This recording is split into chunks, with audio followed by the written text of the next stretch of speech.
At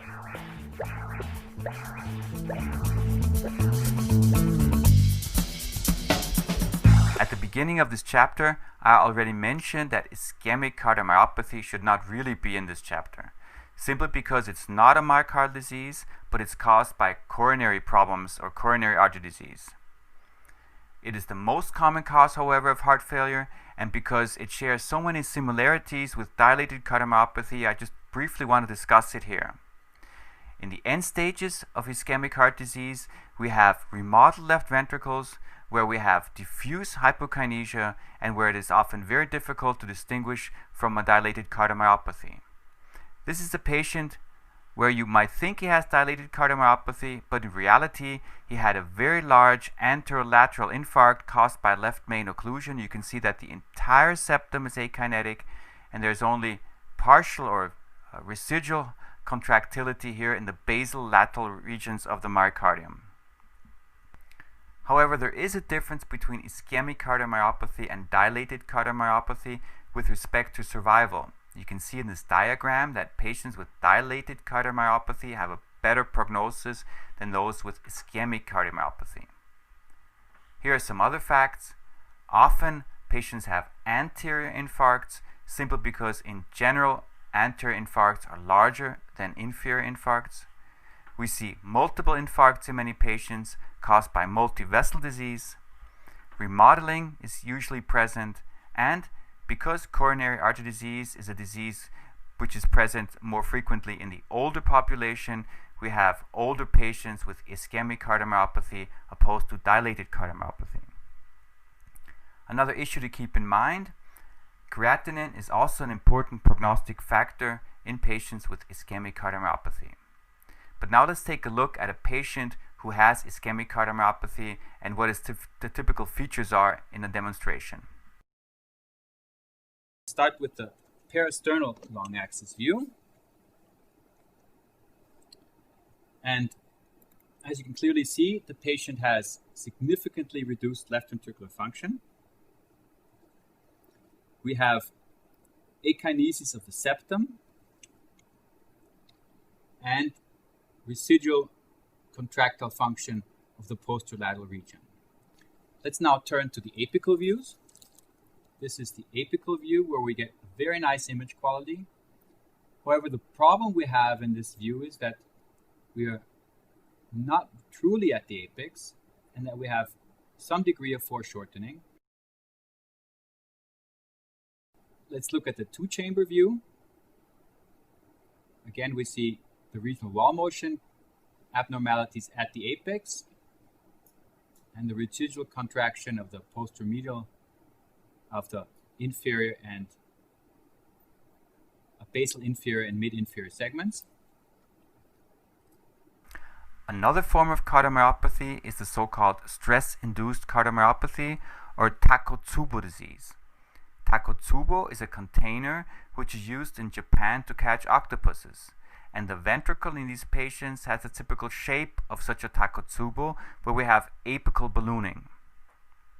The disease is also called broken heart syndrome because it is related to emotional stress and because catecholamines seem to play an important role in the pathophysiology. This is an example of such a patient. Well, actually was not a patient but a relative of a patient who was in the hospital for severe illness, and while she was visiting, all of a sudden she reported of acute dyspnea, chest pain.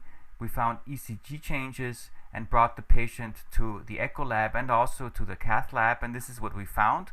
We found a patient with severely reduced left ventricular function with a typical shape of Takotsubo, where we have apical ballooning and hypercontractile basal segments of the left ventricle, and this patient also had a very large thrombus in the left ventricle.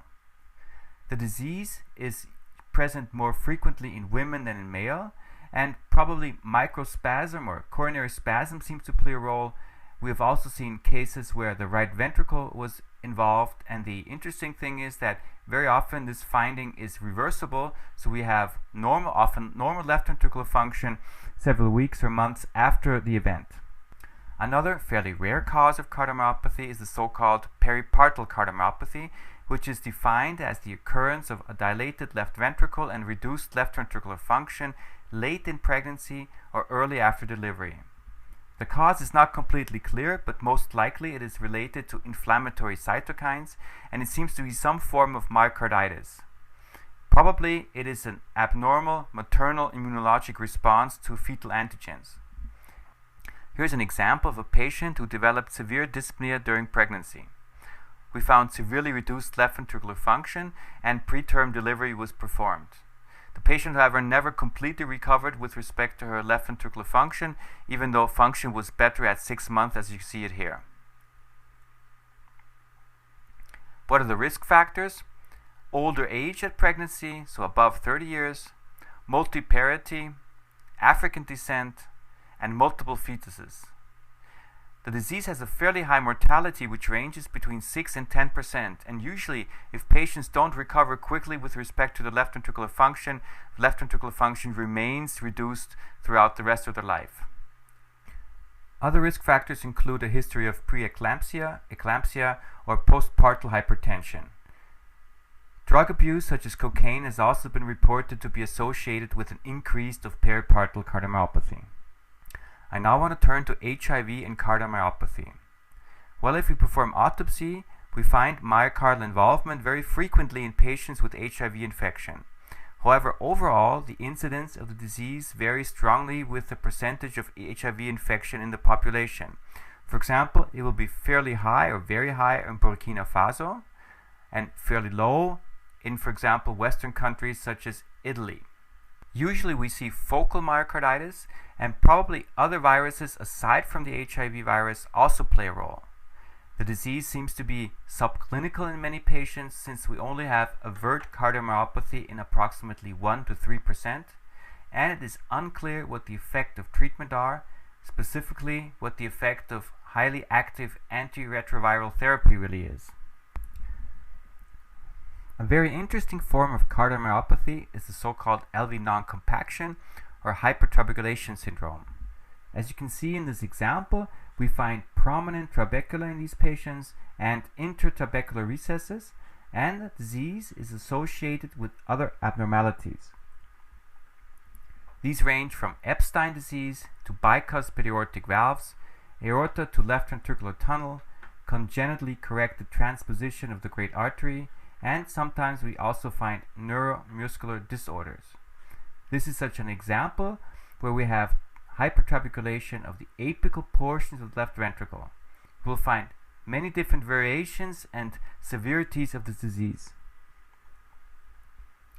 The etiology is not completely clear, but it is most likely a genetic disease, a familial disease, where we find mutations of the sarcomeric genes, for example MYH7, and we also know that many patients have subclinical forms. So if you have a patient with suspected non-compaction syndrome, you have to follow these patients, and you should also perform family screening. So this is a patient that presented with arrhythmias, and let's take a look at her left ventricular function, which is normal.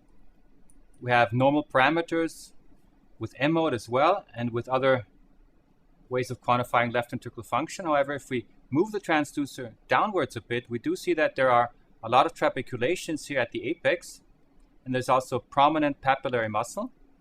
We can see that also in a 4-chamber view. I'll just have to use an atypical view to show you. You can see that there are a lot of trabeculations here. And what we have here is probably a rudimentary form of a non-compaction syndrome. It's important in these patients that you really tilt the transducer in all directions so you get a good appreciation of the trabeculations. And also to follow these patients to see what the further developments are. Now I want to turn to another infectious cause of cardiomyopathy, Chagas disease. Just a short review, it's called by Trypanosoma cruzi, which also causes megaesophagus and megacolon aside from cardiac involvement. It's a very infrequent finding in Western countries, but it's very common in Latin America, where it is transmitted by the so-called triatomine bug, and it primarily causes right heart failure, which is dominant in these patients. The typical findings are regional and global dysfunction, and very frequently will you find aneurysms which are present in the majority of patients who have moderate to severe left ventricular dysfunction. The next form of cardiomyopathy which I want to discuss is tachycardia-mediated cardiomyopathy, which is present in patients who have prolonged tachycardia. It's probably caused by a depletion of energy stores, or maybe also because of ischemia, and it also seems to be related to the calcium channel activity and oxidative stress. Tachycardia-mediated cardiomyopathy can occur both following atrial and ventricular arrhythmias. However, it's the rapid ventricular response which causes cardiomyopathy. This is an example of a patient who had rapid atrial tachycardia due to atrial fibrillation, where we can find a reduction in left ventricular function. However, you have to be aware that in general it's very difficult to really assess left ventricular function if patients have tachycardia. This phenomenon of tachycardia-mediated cardiomyopathy is reversible. Here's an example of a patient. On the top panel you can see the patient during tachycardia, where we find a reduction in left ventricular function and also significant mitral regurgitation. 2 weeks later, after cardioversion, we can see that left ventricular function has almost returned to normal, and even mitral regurgitation has almost vanished. I also want to draw your attention to the so-called arrhythmia-mediated cardiomyopathy. This form of cardiomyopathy is caused by ectopic beats. Ectopic beats don't cause a very efficient contraction of the ventricle, because at the time of contraction, since this ectopic beat is premature, we do not have an adequate left ventricular filling yet. In addition, these ectopic beats usually cause a desynchronous form of contraction, which is also very inefficient. And if you have a lot of ectopic beats, over 17,000, this can cause cardiomyopathy. In these patients, you have to consider ablation if it is technically feasible.